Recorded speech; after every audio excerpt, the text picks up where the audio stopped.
Hola colegas, buenas noches con todos. En esta oportunidad estamos en esta plataforma virtual. Les saludo a todo el público de Gobierna Consultores y en Consulta P.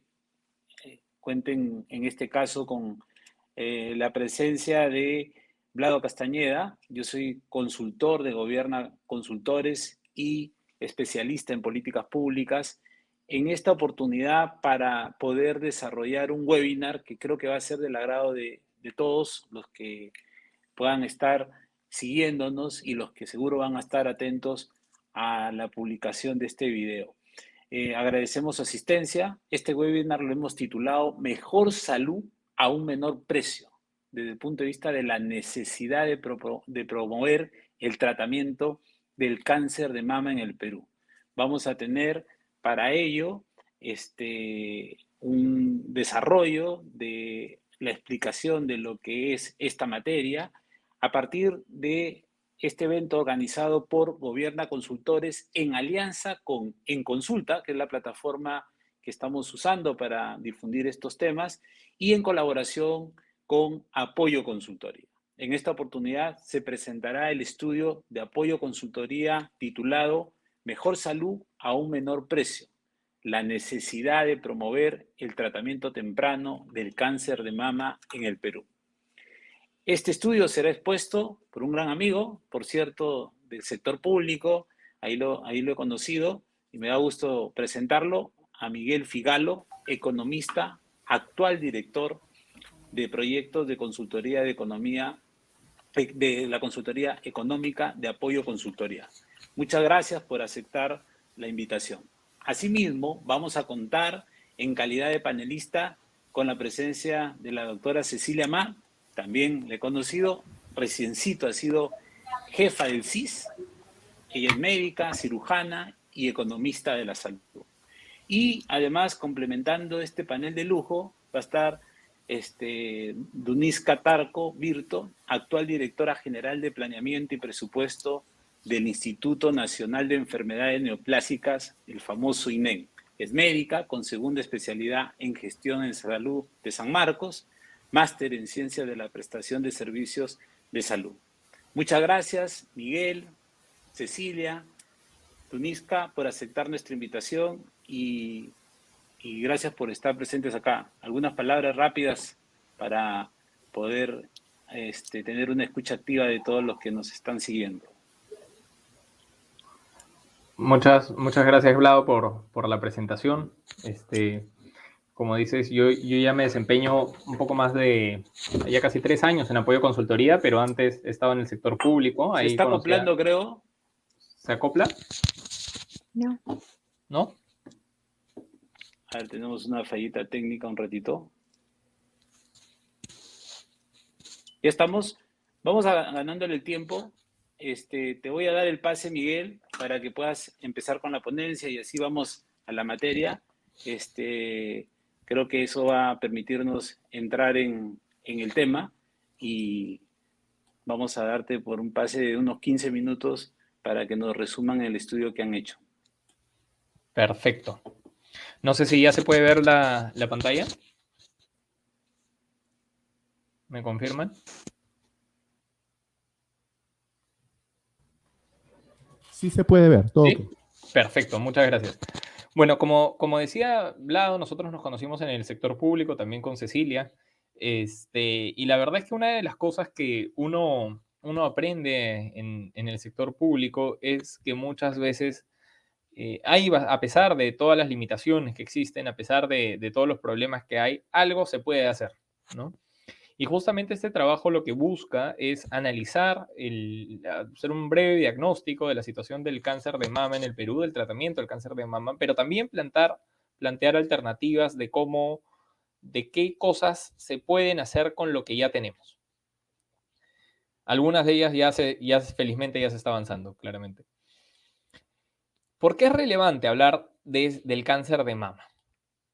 Primero, es el cáncer con mayor prevalencia en la población, a pesar de que prácticamente solo afecta a mujeres, es el que tiene mayor prevalencia en el país y es el que tiene mayor carga por discapacidad, ¿no? Recordemos que una enfermedad no solo es mortalidad, sino también tiene que ver con discapacidad.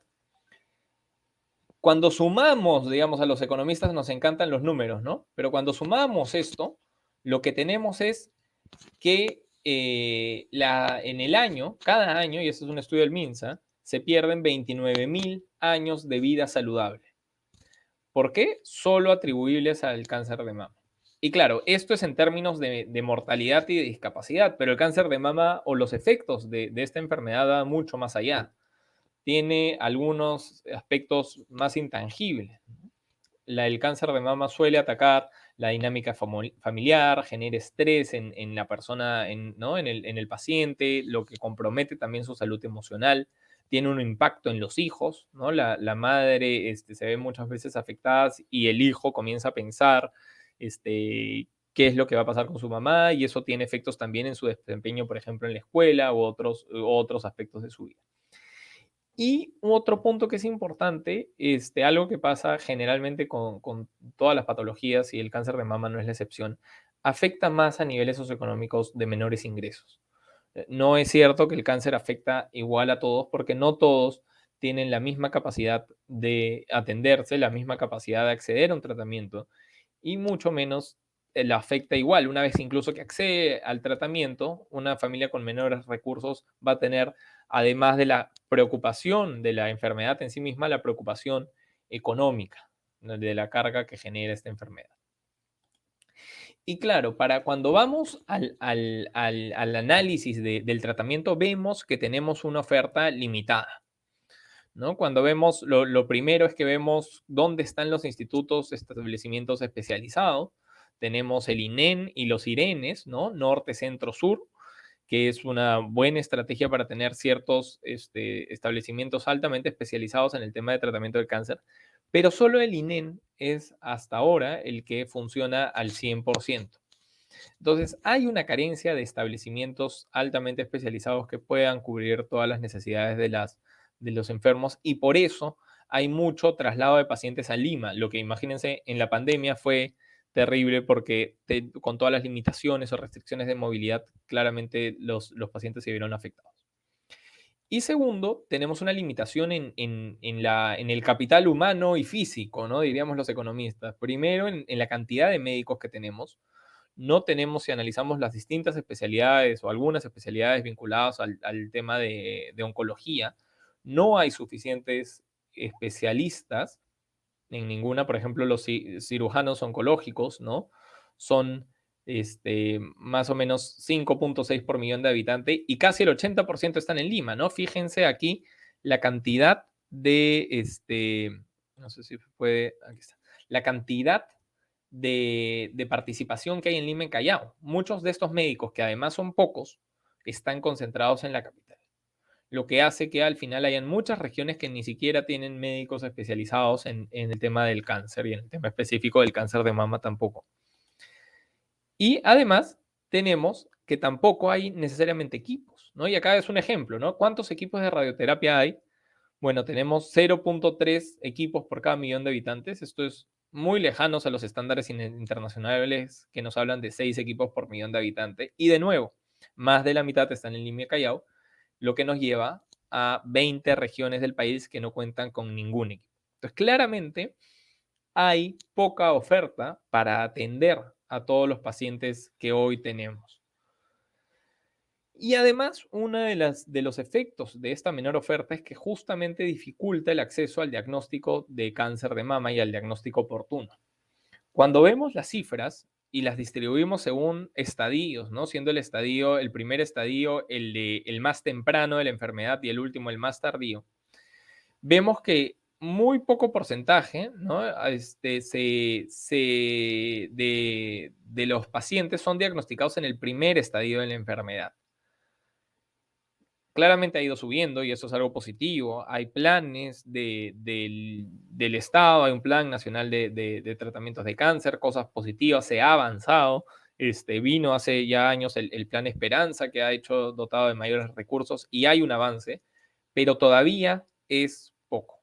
Todavía estamos en un nivel bastante bajo de diagnóstico temprano. Y nuevamente, ¿no? Algo que yo les contaba al principio, ¿esto afecta a quién? Afecta sobre todo a la población más vulnerable. Cuando dividimos qué mujeres suelen hacerse diagnósticos, chequeos rutinarios, ¿no? Que promueven el diagnóstico temprano, vemos que son mujeres generalmente ubicadas en el área urbana y en los quintiles más ricos. Aquellas mujeres que se ubican en los quintiles más pobres o de áreas rurales son aquellas que no suelen acceder a este diagnóstico. Entonces, en esta barra es muy probable que aquellas mujeres que tienen una mejor situación puedan estar generalmente mayor distribuidas en los primeros estadios de la enfermedad. Se diagnostica en promedio antes que las de menores ingresos. Entonces, claramente hay un problema por solucionar.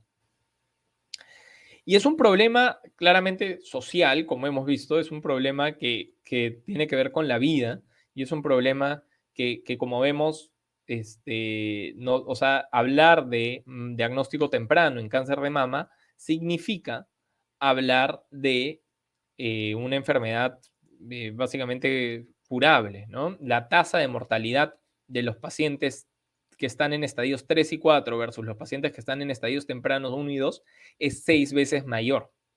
Y la carga por discapacidad es 1.4 veces mayor.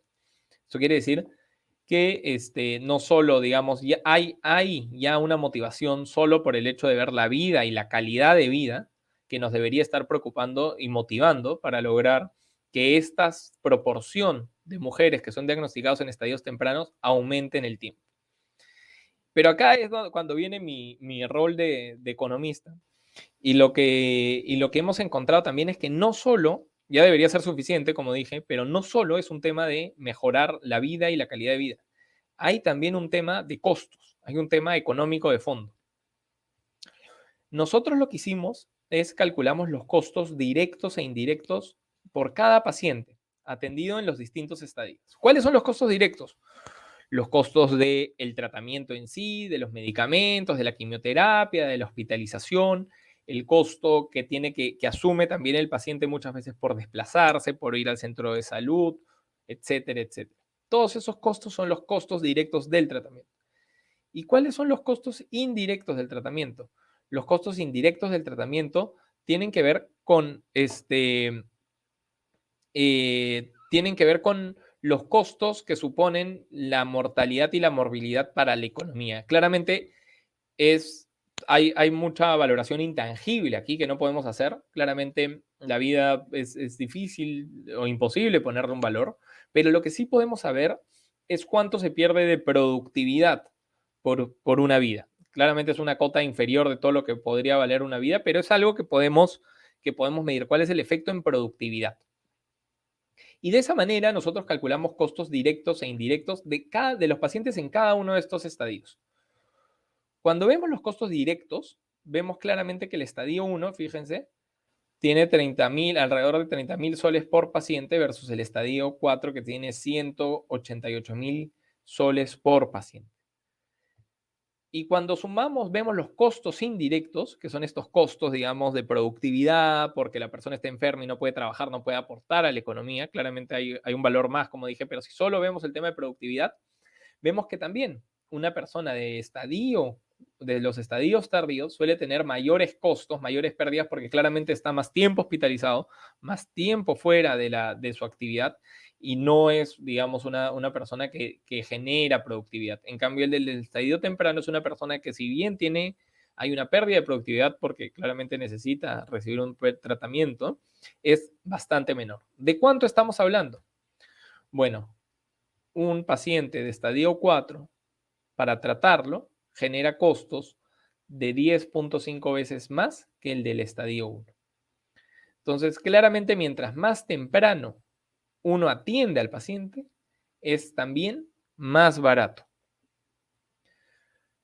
Y claro, acá podemos relacionar, justamente esto nos permite relacionar dos conceptos: el costo del tratamiento y la efectividad, la cantidad de años de los cuales estamos hablando.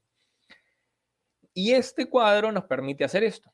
Nosotros lo que hicimos es, en este eje vertical, pusimos el costo o el ahorro, ¿no?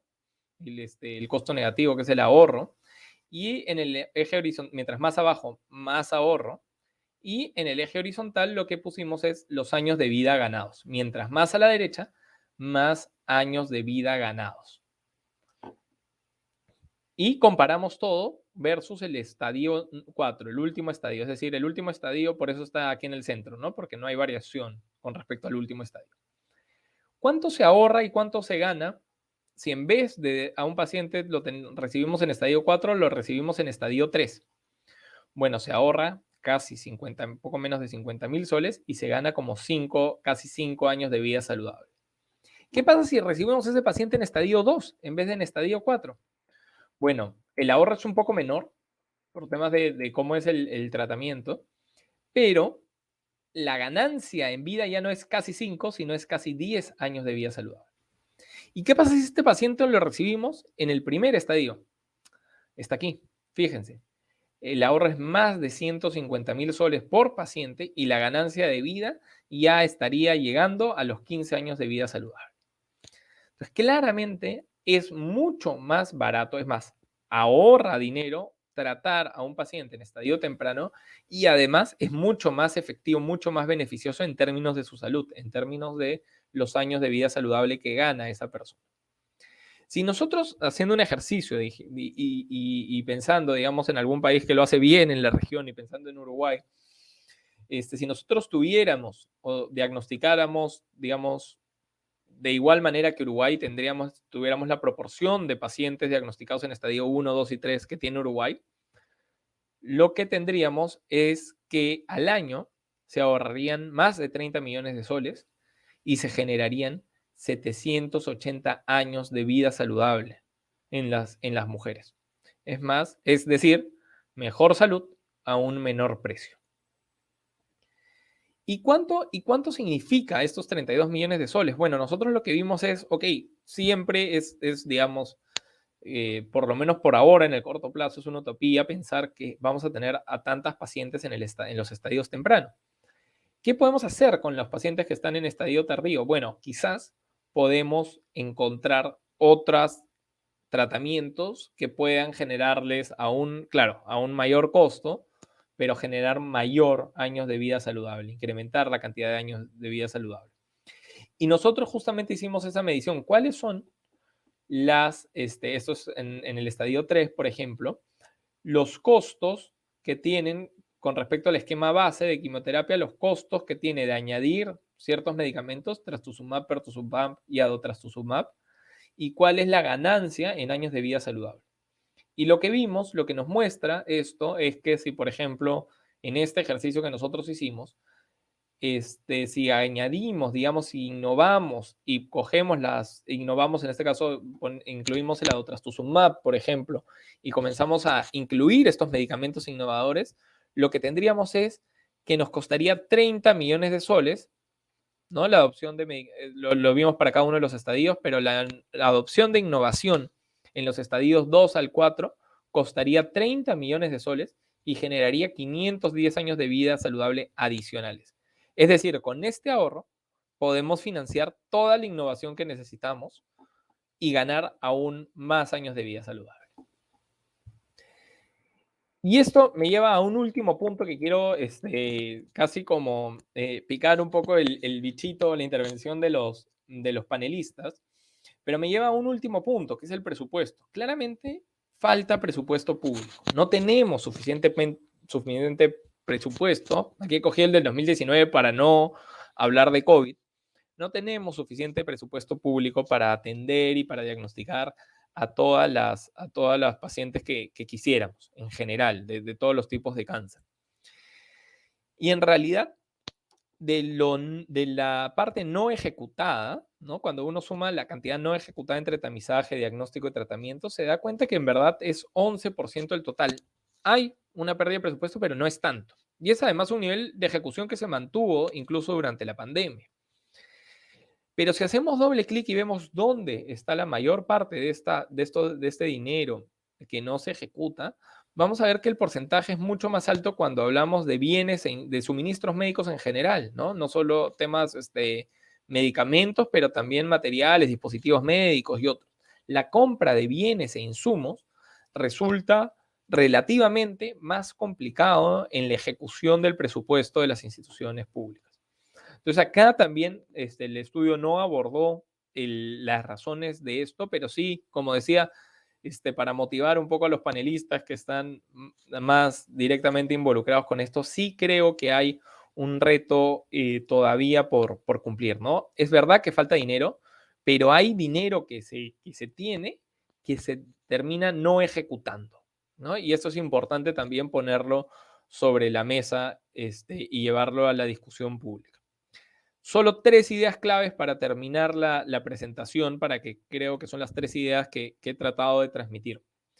La primera es que en el Perú todavía no tenemos buena oferta para diagnóstico y tratamiento. Tenemos que invertir más, tenemos que invertir en más locales, en más equipos, en más médicos. No es suficiente para los enfermos que tenemos. Segundo, que el diagnóstico tardío es más costoso y empeora la salud. De hecho, podemos ahorrar 32 millones de soles y ganar años de vida saludable. Y ese ahorro lo podemos invertir en ganancia adicional y comprando medicamentos innovadores. Es decir, podemos lograr mayor salud a menor precio. Y por último, la tercera idea es que sí, falta presupuesto y falta dinero, y es algo que solemos escuchar de todas las autoridades públicas. Falta presupuesto, necesitamos más presupuesto, y es verdad. Pero también falta mejorar la ejecución, sobre todo en la compra de bienes e insumos médicos para mejorar el tratamiento. Hoy podemos hacerlo, creo, un poco mejor si solucionamos las pequeñas barreras que tenemos adelante. Muchas gracias.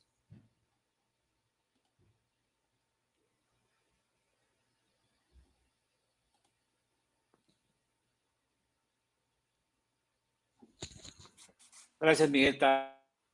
Gracias, Miguel. Creo que ha sido bien clara la exposición. Yo estaba a punto de hacer el resumen con esas 3 ideas, pero ya me dejaste sin palabras. Lo único que quisiera comentar en adición a eso, la importancia de la evidencia en las políticas públicas, ¿no? Qué bueno tener un estudio que te marca la trazabilidad de la gestión, de los costos, de la pérdida, pensando en el problema público que es pensar en la ciudadanía, y además ver la gestión, ¿no? Porque ahí no queda la cosa. Así que vamos a empezar con nuestras panelistas, ¿no? Tenemos enfoque de género acá de paso, paridad en esta audiencia virtual, así que vamos a darle el pase a la doctora Cecilia Ma. Ella es jefa del CIS, así que seguro tendrá mucho que decir en base a esta exposición que nos ha motivado Miguel. Cecilia. Muchas gracias por la invitación, Vlado y Miguel. Yo he preparado una pequeña presentación donde puedo compartir este tema de algunas reflexiones a raíz del documento revisado. En primer lugar, muy contenta porque este tema compartimos la necesidad de generar evidencia para poder tomar mejores decisiones. Y el otro tema de que todo esfuerzo de estudio ayuda para que mejore el acceso a los servicios de salud. Quiero, por favor, me confirman si se ve bien.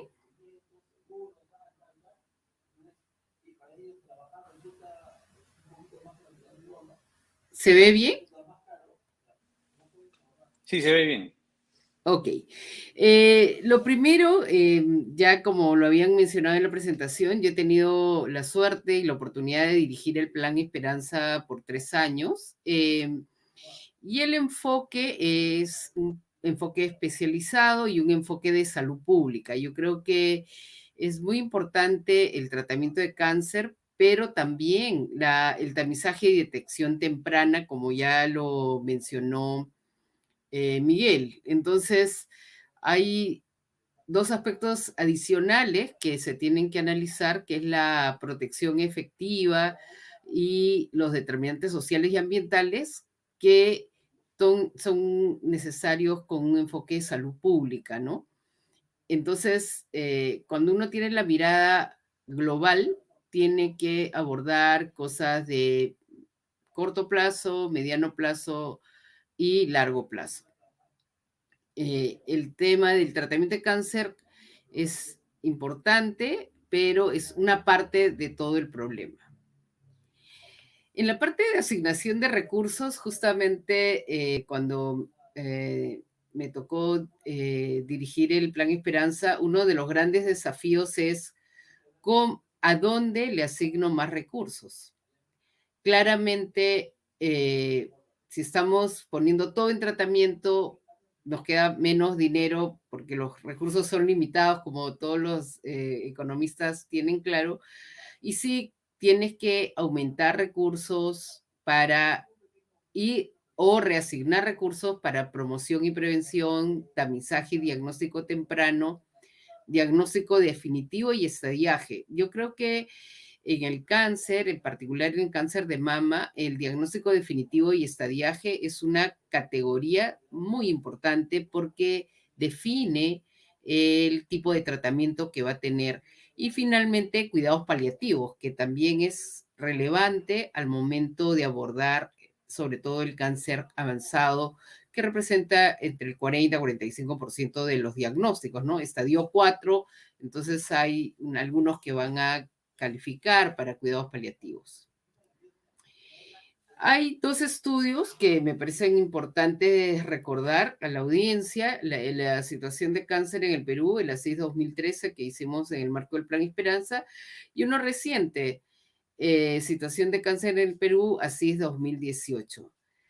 ¿Por qué es relevante esto? Porque no solamente son los 4 Irenes que 3 Irenes y el INEN que ha presentado Miguel, sino son 62 establecimientos a nivel nacional que no solamente hacen tratamiento, diagnóstico y tamizaje, sino que además han sido calificados y capacitados para ser notificantes a nivel nacional del tema de casos nuevos de cáncer.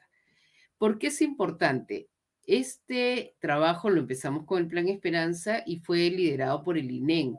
Uno de los grandes problemas que se tuvo cuando se empezó el Plan Esperanza es que no había un registro, una notificación oportuna, no había reportajes con estadios. Entonces, ha habido toda una mejora a nivel nacional y no solamente hay 4 establecimientos, sino hay 62 establecimientos notificantes a nivel nacional, ¿no? Para el 2018.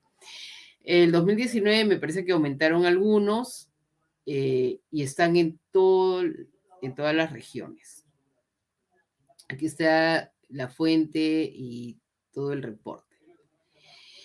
El otro tema que quería relevar, ya que recientemente hemos implementado en el Seguro Integral de Salud los decretos de urgencia, había una afirmación que pienso que hay que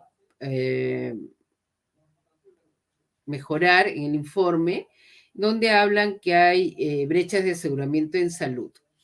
Efectivamente, esto era antes, pero desde el decreto de urgencia 017-2019 que se implementó en noviembre al decreto de urgencia 046-2021, actualmente ya no nos basamos en los datos de INEI, sino base de datos RENIEC. Por lo tanto, a nivel nacional, más o menos somos 36 millones de personas y de los cuales 26 millones están afiliados al Seguro Integral de Salud. Y en la línea punteada en negro ya hay un porcentaje cada vez menor de personas no aseguradas.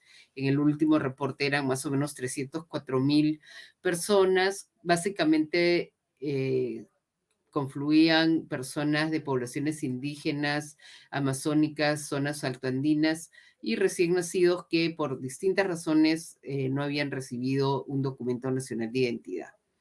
Entonces, el tema de aseguramiento con el decreto de urgencia 046 me parece que es una política pública que da protección, no solamente para los casos de cáncer de mama, sino para todos los requerimientos que tuvieran en requerimiento de salud.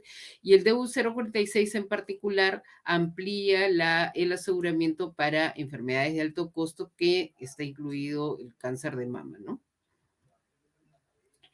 A nivel nacional, si uno ve el análisis de los asegurados, el 73.4% están afiliados al Seguro Integral de Salud, Salud 28% y un 2% Fuerzas Armadas y Policiales. Entonces, los comentarios finales, voy a dejar de compartir, son que efectivamente sí coincidimos con la importante reflexión a dónde asignamos los recursos. Es un dilema de política muy duro cuando te dicen destinemos a tratamiento o destinemos a prevención. Yo creo que son las dos cosas y se tienen que ir modulando en la medida que tienes los recursos y los tiempos. En la parte de ejecución presupuestal, desde el año 2019, 2020 y 2021, el Seguro Integral de Salud y FISAL cambiaron la modalidad de financiamiento para todas las IPRES a nivel nacional. El Seguro Integral de Salud para el año 2019, 2020 y 2021 tenía convenios firmados con 265 unidades ejecutoras y más o menos 8.600 establecimientos. Hacemos un seguimiento estricto de las unidades productoras de servicios de salud que hacen este tipo de diagnóstico y tratamiento, ya sea en quimioterapia, radioterapia, para todos los cánceres, no solamente cáncer de mama. Por eso estamos muy actualizados en cómo está la oferta de servicios. Pero sin duda el cierre de los establecimientos de atención primaria limitaron el acceso para consejería y después cambios de actitud que son el uso mucho más frecuente de mamografía y también un mayor acceso a consejería para tomar decisiones adecuadas y hacer un diagnóstico a tiempo del cáncer. Finalmente estamos completamente de acuerdo. El diagnóstico temprano y el tamizaje son actividades a potenciar y desarrollar en toda la red de atención primaria que existe, que son más de 8.000 establecimientos a nivel nacional. Y ahí quiero relevar el trabajo arduo que ha hecho INEN con los centros de excelencia, capacitando en forma presencial, semipresencial y virtual, y desarrollando los sistemas de asistencia técnica para el desarrollo de quimioterapia a distancia, que creo que son dos técnicas que se pueden potenciar para mejorar el acceso al diagnóstico, estadiaje y tratamiento oportuno del cáncer, en este caso el cáncer de mama. El esfuerzo que se tiene que hacer no solamente implica el reorientar los recursos, sino una medida global en políticas públicas, que es una organización del presupuesto un año antes y decir qué porcentaje adicional se va a hacer a lo que es diagnóstico y tamizaje para poder detectar cada vez más temprano los cánceres. Muchas gracias.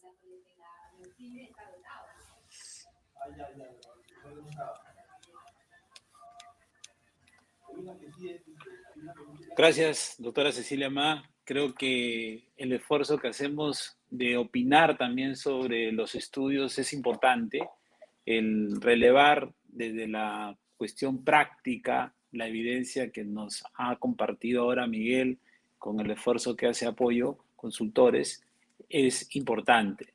Además, porque vale la pena, ¿no? Más de 20.000 pacientes han sido diagnosticados en los últimos 5 años y conviven con la enfermedad actualmente más de 6.000 pacientes. Y esos más de 6.000 pacientes son diagnosticados cada año y más de 1.000 fallecen a causa de la enfermedad. Eso también releva el estudio que nos ha comentado Miguel. Entonces, poner diríamos, el dedo en ese aspecto es importante porque finalmente nos preocupamos de un problema público. Y usted, con la experiencia que tiene, nos ha dado algunos datos de interés. Además, nos ha hecho recordar el Plan Esperanza, el esfuerzo que tiene que hacer el Estado de manera conjunta, la parte de detección y tamizaje en un contexto preventivo, y eso aporta en la línea de lo que también el estudio nos ha indicado, ¿no? Mientras más rápida sea la detección, tenemos más ahorro, tanto seguro para las familias, los hogares, las personas, el propio Estado también, de paso, pero lo más importante, la vida, ¿no? La vida, los años de vida saludable que se aumentan en la población que sufre de esta enfermedad. Ahora queremos pasar al gestor, a los gestores, a los que están en la atención, a los que están en la prestación.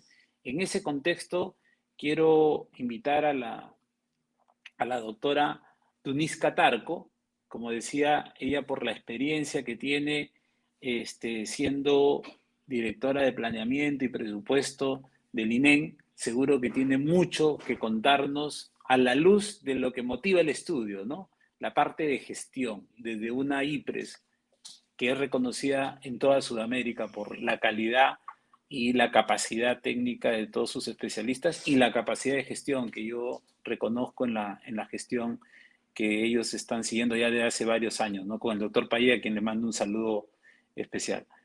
Doctora. Muchas gracias.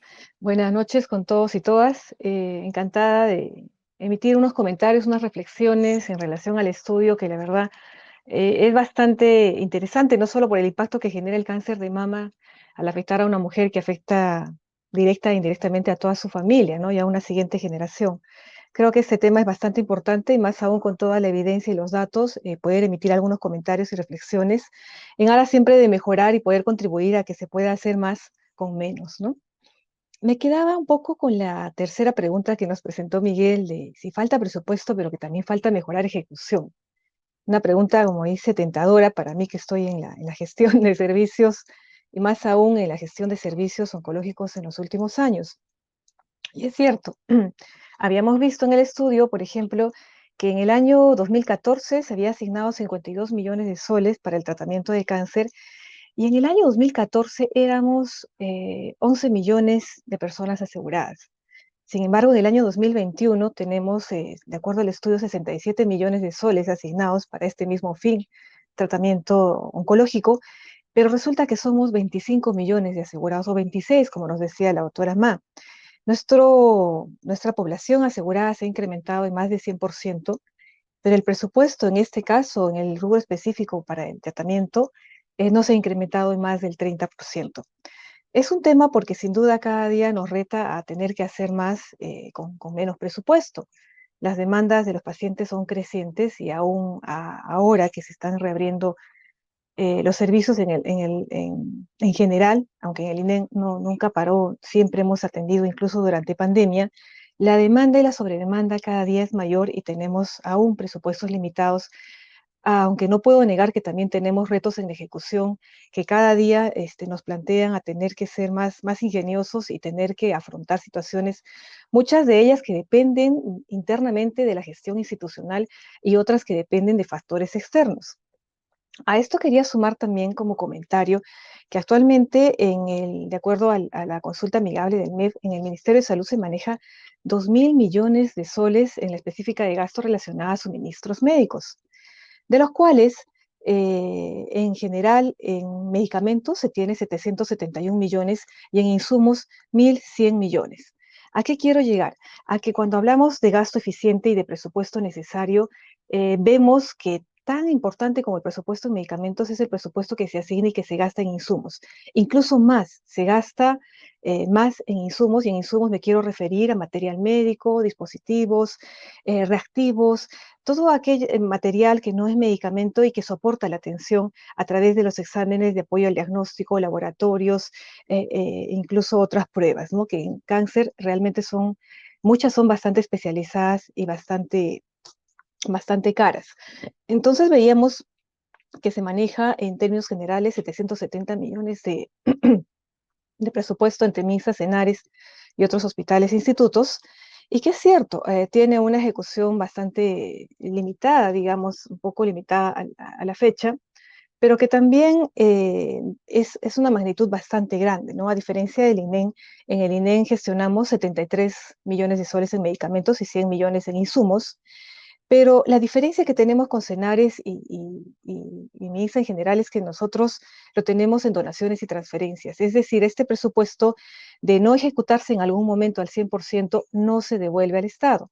Este presupuesto se incorpora al año siguiente y nos permite asegurar y continuar las ejecuciones desde el primer día del mes de enero. Lo incorporamos, el 2 de enero, lo incorporamos mediante una resolución jefatural y está disponible para ser ejecutado inmediatamente. Entonces, esa es una precisión también que quiero hacer en relación a algunos comentarios que se hacía de que al no ejecutarse se devuelve el dinero. Lamentablemente esto sí pasaría con el presupuesto de Senares que lo tiene en RO, un buen porcentaje lo tiene en recursos ordinarios y esto sí, de no ejecutarse, de no devengarse, corre riesgo de ser retornado a Tesoro Público. Entonces, en el INEN, si bien es cierto, en el 2019 sufrimos una ejecución, como nos mostraba el estudio, bastante afectada, esto se ha logrado superar y en parte se debía a que existían barreras que nos permitían, barreras normativas que nos permitían comprar medicamentos, principalmente aquellos medicamentos caros y relacionados como los que ha mencionado en el estudio y que son medicamentos no incorporados en el Petitorio Nacional de Medicamentos. Es por eso que en septiembre del año 2019 y con el apoyo aquí de Vlado que está presente, pudimos sacar en las gestiones del Ministerio de Salud, pudimos lograr que se emita una resolución ministerial que nos facilite la ejecución y la adquisición de medicamentos, en este caso no PENUME. Y es por eso que se levantó la ejecución en el año 2020, se levanta nuestra ejecución y también de esta manera se ha mantenido y se ha superado incluso este año. Tal es así que este año a la fecha tenemos 70% de devengado y 80% de certificado de estos 73 millones. Para nosotros es un reto importante y es un logro lograr un 70% de devengado y en parte se debe a que hemos implementado una serie de medidas como monitoreo semanal, análisis en cada momento de la situación y toma de decisiones oportunas, ¿no? Entonces, creo que hemos aprendido la lección del año 2019 y sin duda otra lección aprendida es que hay que ejecutar desde el primer día del año hasta el último día. Y con esto, el hecho de no tener todo el dinero, todo el recurso devengado, nos va a permitir a partir de enero poder, las previsiones que estamos dando en estos meses, poder canjearlas y ejecutar inmediatamente, ¿no? Entonces, eso es también una lección aprendida y esto va de la mano con un trabajo no solamente del equipo de gestión, sino también de comité farmacoterapéutico y de las áreas que están alrededor de este tema, que puedan trabajar a full para poder ejecutar mejor el tema de medicamentos principalmente, ¿no?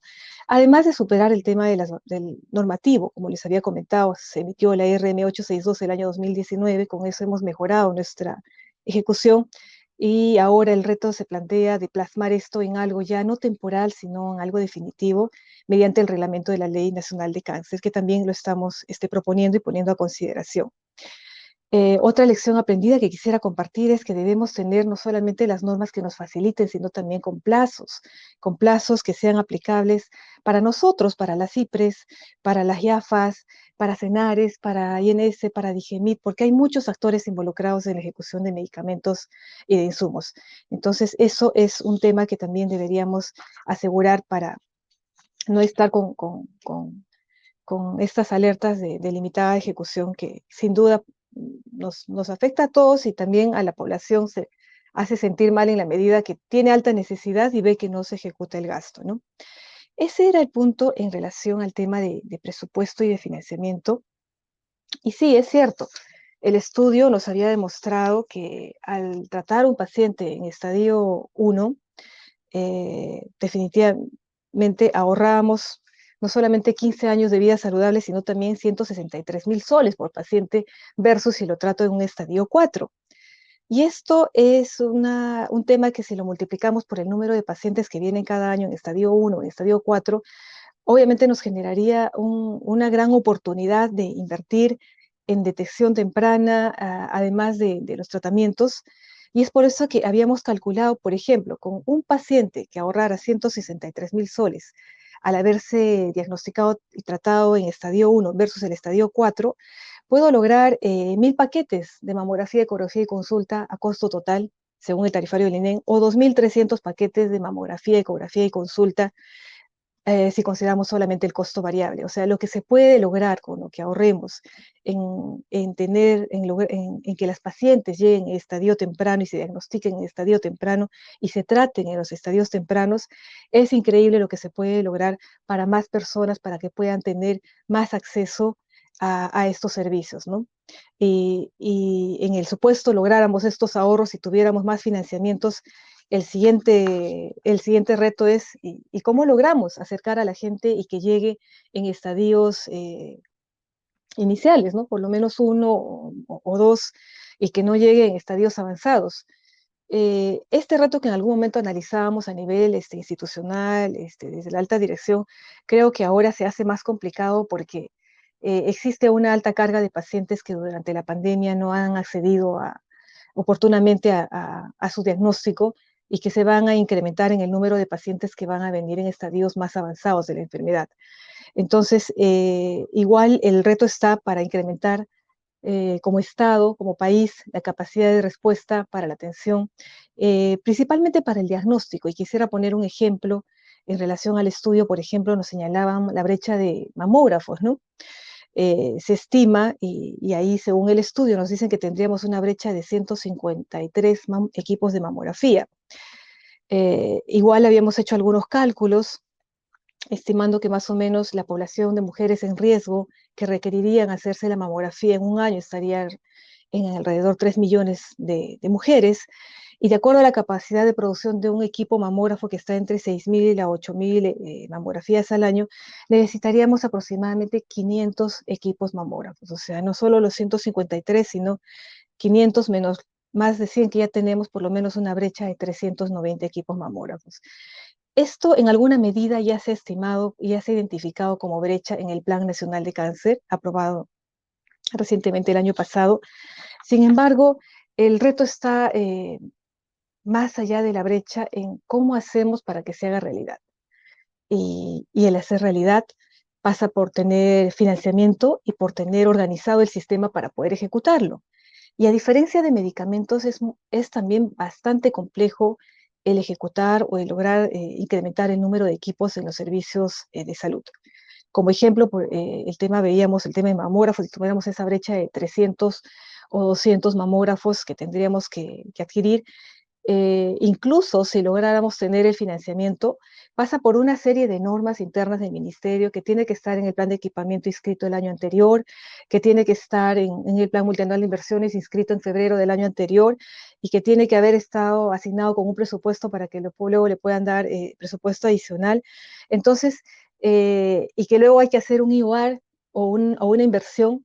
Y por la experiencia les podría comentar que un IOAR demora ejecutar incluso estando aprobado e incluso estando financiado, demora más que una gestación de un bebé. O sea, es tan complejo todos los temas que hay que hacer, hay que tener los recursos, hay que tener la IOAR aprobada, hay que haberlo tenido en el plan de equipamiento, teniendo los recursos, hacer los estudios de mercado, especificaciones técnicas previamente, lanzar el proceso, que no vaya a haber interferencia entre proveedores, que se adjudique 2 meses por lo menos si es licitación, luego el tiempo de entrega 45 a 60 días, luego que llegue, se capacite el personal, se entregue y se devengue. Nos ha demostrado la experiencia que eso puede demorar más de 9 meses. Es decir, el año, 12 meses, nos queda corto, y es por eso que la lección es empezar a ejecutar desde el año anterior, iniciar los actos preparatorios o lo que fuera necesario desde el año anterior para que el año de ejecución nos pueda alcanzar para ejecutar, en el caso de equipamientos, por ejemplo, que es un gran reto, ¿no? El INEN ha sabido afrontar ese reto ejecutando no solamente proyectos mega obras como el edificio nuevo que tenemos de $100 millones de ejecución, sino también manejamos una cartera de 20 inversiones aproximadamente, en ejecución unas 6, 8, y tenemos una cartera pendiente sin financiamiento que esperamos podamos lograr en algún momento, pero sí es un reto bien grande, y no se lograría si no fuéramos unidad formuladora y unidad ejecutora. Entonces la pregunta viene, ¿y qué hacen las regiones? Las regiones no pueden formular sino a través de su gobierno regional. Un hospital o un establecimiento de una red de servicios para formular necesita ir hasta su formuladora, que lo formule en algún momento, que lo priorice en algún momento, que le asigne recursos en algún momento y que pueda ejecutarlo en algún momento. Entonces, es bastante complejo cuando tenemos múltiples ejecutoras, formuladoras, y muchas de las cuales definitivamente no están viendo en su prioridad el tema oncológico y aún si lo vieran, están muy limitados para asignarle recursos. Entonces, este también es un reto, ejecutar equipos y hacerlos funcionar. Es un reto tan grande como ejecutar medicamentos, incluso más grande diríamos, porque depende ya de más instancias y también depende del comportamiento del mercado. Nos ha pasado, por ejemplo, que muchas veces en este periodo de pandemia hay incluso proveedores que no cotizan, ¿no? O sea, incluso teniendo los recursos no cotizan, deciden no cotizar, la incertidumbre, qué sé yo, no les conviene, económica o política, y no cotizan. Entonces, es otro tema también que es un reto que ya no está necesariamente en nuestras manos, pero que hay que evaluar cómo se puede afrontar mejor, ¿no? Y si hubiéramos logrado el equipamiento, hubiéramos logrado los medicamentos, lo que mueve todo esto es el personal, es el recurso humano. Y ahí viene, creo que el reto también, posiblemente el más grande, ¿no? Porque sí, aquí sí no es suficiente solo el financiamiento, sino tener el personal que se haya formado, que haya estudiado o que haya tenido competencias que haya adquirido para poder hacer incluso detección temprana, incluso mamografías, lecturas y más aún para el tratamiento oncológico. Y aquí quiero precisar un tema que tal vez no se ve, pero lo vamos a ver cuando se reabran todos los servicios. Este año salieron 2 leyes que limitan los contratos, sea por caso o por terceros. Entonces la pregunta que nos haríamos es si mañana compro los equipos y abro centros de detección de cáncer de mama, ¿cómo voy a contratar más personal, más radiólogo, más tecnólogo, más médico? Si tengo 2 normas, 2 leyes que me prohíben contratar personal. Entonces, aquí tenemos un reto bien grande también que hay que ver eh, qué fórmula normativa se encuentra que permita contratar personal nuevo, incluso teniendo los recursos o gestionar los recursos también, pero si no superamos esto, estamos, digamos, con una limitante aún mayor que tal vez no se está visualizando porque los contratos actuales son mayormente COVID, pero el momento que se decida reabrir los servicios y las personas dejen su contrato COVID, cuando se necesite abrir servicios oncológicos, ahí vamos a tener también una gran barrera que sin duda es tan importante o más importante que tener los equipos y los medicamentos. Y también se necesita personal para detección temprana, o sea, lo estamos pasando también aquí nosotros en el INEM, o sea, se necesita contratar tecnólogos, radiólogos, médicos, un equipo multidisciplinario que pueda abordar el tema y incrementar el acceso a los servicios oncológicos, principalmente en el tema de cáncer de mama, en la detección, ¿no? Para que puedan llevar en estadios más iniciales. Esas eran las ideas principales que quería transmitirles desde el punto de vista que, como les comentaba, es lograr más financiamiento e incluso teniendo más recursos, es lograr superar estas barreras normativas que nos limitan a ejecutar medicamentos, equipos y nuevos contratos en personal. Entonces, hay mucha voluntad, pero también hay retos bastante grandes. Gracias. Gracias, Donisca, por la clase que nos has dado, maestra, de lo que implica la gestión. Estamos con el tiempo, así que quiero agradecer nuevamente a Miguel Figaro por su exposición. Ha sido un gusto compartir el panel acá con ustedes. Mi respeto y consideración. Yo soy servidor público igual que ustedes, aunque ahora Miguel está en la parte de apoyo consultoría. Creo que va a seguir seguro dando más estudios sobre los temas de gestión pública y esperemos que todo salga de la mejor manera para todos. Este es un tema importante, así que tenemos que darle más. Se viene seguro, han visto seguro la reglamentación de la Ley Nacional del Cáncer, así que vamos a estar mirando ese tema, cómo evoluciona, y creo que todos estos temas de reflexión nos van a permitir aumentar esa capacidad de análisis, evidencia, ver la política pública y luego ver la gestión. Esto ha sido un esfuerzo de la plataforma En Consulta y les dejamos un saludo a todos nuestros seguidores de gobierno para lo que se pueda necesitar hacia adelante y estén atentos a las nuevas publicaciones que vamos a hacer para seguir con estos espacios. Muchas gracias y hasta la próxima. Gracias. Muchas gracias. Saludos.